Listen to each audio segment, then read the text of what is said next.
はじめましての方もこんばんは。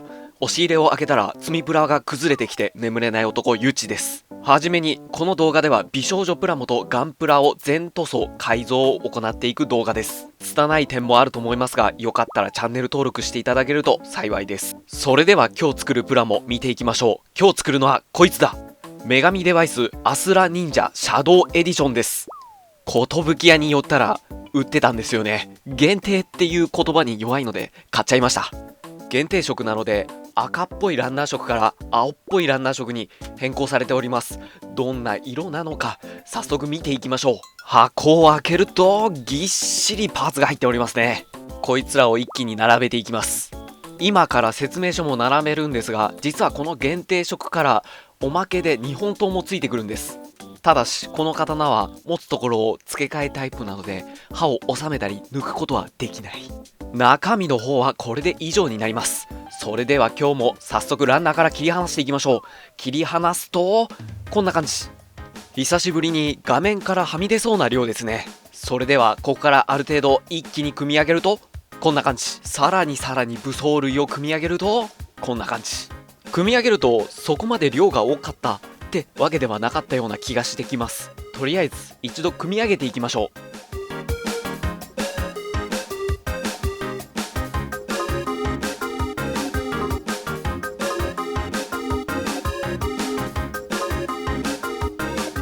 はい、素体モードが完成いたしました。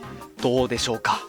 今まで作ってきた女神デバイスとお腹の形が少し違うんですよね。心躍る綺麗な形をしていますな。さてここからは素体モードから武装モードに切り替えていきます。お気づきかと思われるのですが、僕忍者ものをだいぶ多く作っているんです。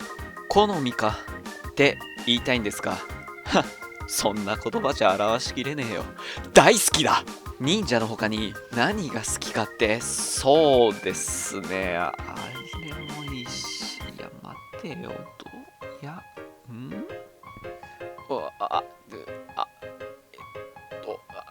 おっと尺が怪しくなってきたようだ。この話はまた今度にな。フル武装になるとこんな感じ。限定色カラーを買った時赤もいいなってずっと思ってたんですけど、組み上げると結構青もこいついいじゃんって思いましたね。それでは次は稼働チェックしてまいりましょうかね。まずは肩を見ていきましょう。肩はこのように前に出すことができます。これで前のめりのポーズとかも取りやすくなると思います。続いて肩は肩の上まで上げることができます。そして二の腕の部分はロールになっております。続いて肘も思いっきり曲げることができます。曲げた時の渋みもちょうどいい感じです。手首パーツに関しましては走行状態と素体状態で2種類あります。走行状態は根元がボール、素体モードはこのように関節のように曲げることができます。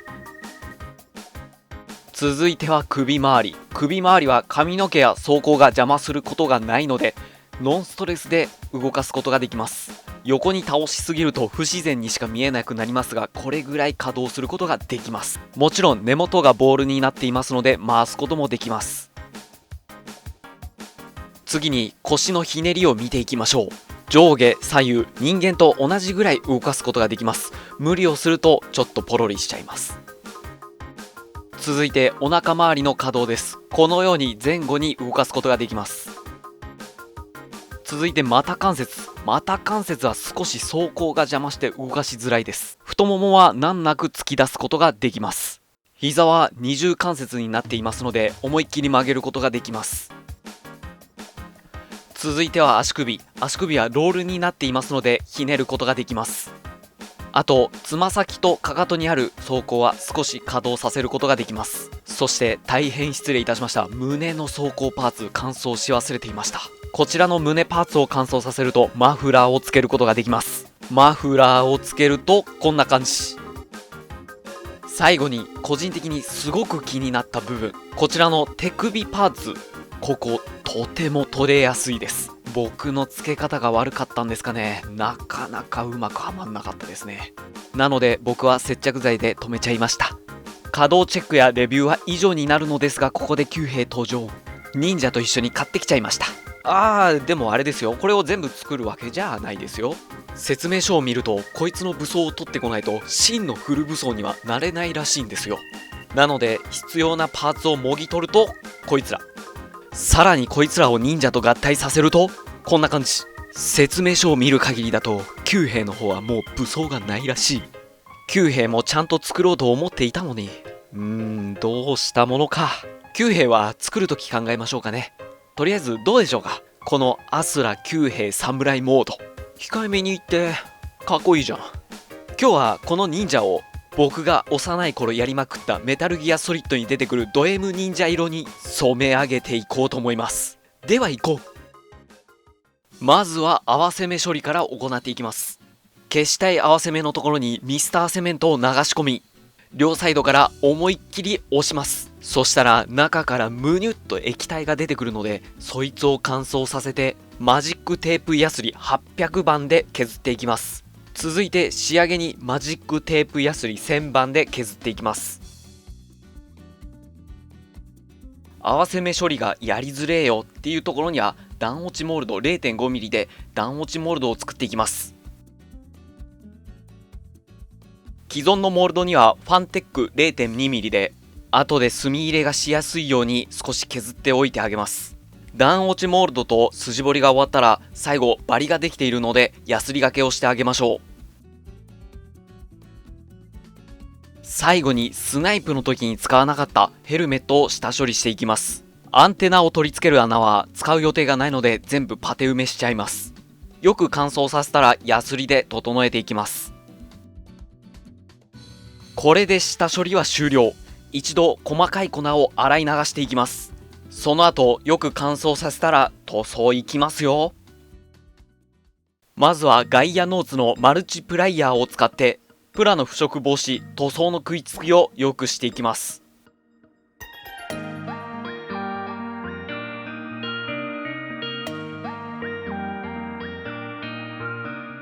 次にサーフェイサーエボで装甲パーツをすべて灰色に染め上げていきます。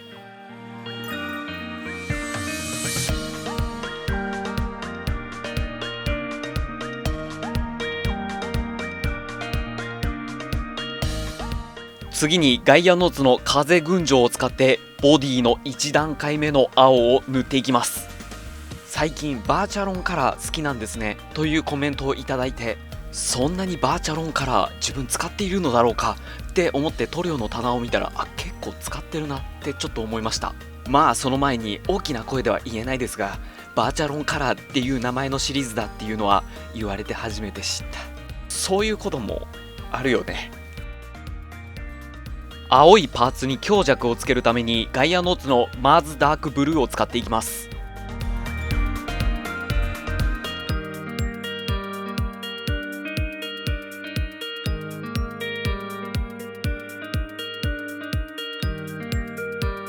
次に腰や太もものパーツにはコーラルオレンジを使っていきます。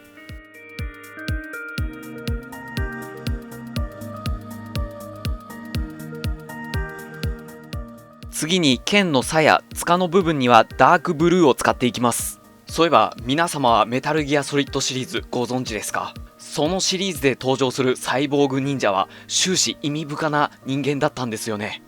でもなぜ彼がこんなにヘンチクリンになってしまったのか、彼は過去に何があったのかっていう話を見ていくと、いつの間にかファンの一人になってしまいましたね。刀身に関しましては、まずはサーフェイサーガンメタを吹きかけていきます。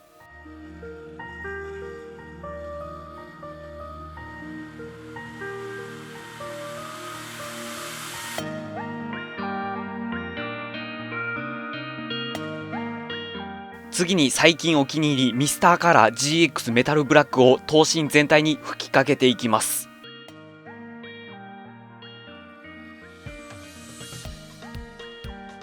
刃の部分にはステンレスシルバーメタリックを吹きかけていきます。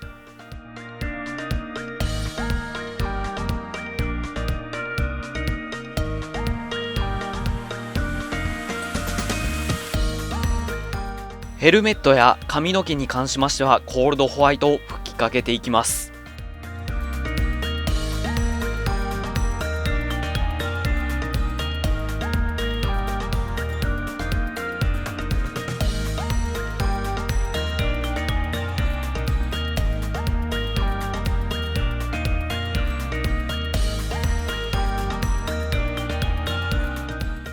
髪の毛にはグラデーションをかけていこうと思いますので、コールドホワイトに風群青を少し気持ち足して軽く吹きかけていきます。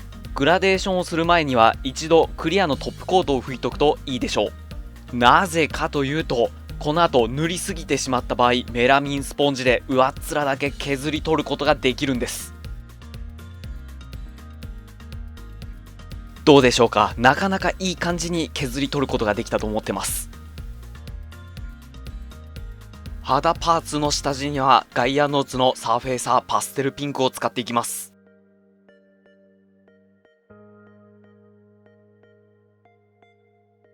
その次にフレームアームズガールカラー FG01 を使っていきます。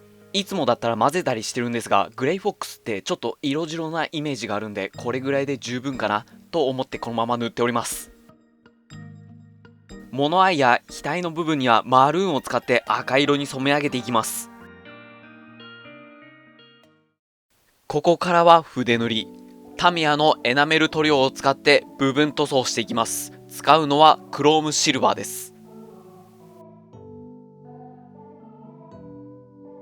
次にタミヤのフラットホワイトを使って手の甲の部分を塗っていきます。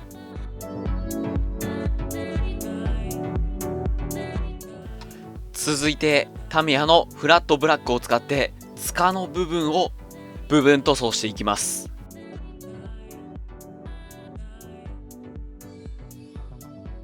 次にデカール。デカールは付属されているデカールを使っております。顔も同じく貼っていきます。顔のデカールが貼り終わったら100均で買ってきた化粧品を準備していきます。このセットの中でお気に入りの左上の赤っぽいやつをほっぺたに塗っていきます。仕上がるとこんな感じになります。いい感じではないでしょうか。最後にトップコート。クリアと艶消しを1対1に混ぜたものを塗っていきます。これで全ての作業は終了。あとは組み立てれば完成。強化骨格がどれほどのものなのか見せてもらおうか。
いかがだったでしょうか。今回作った女神デバイスアスラ忍者サムライバージョングレイフォックスカラー。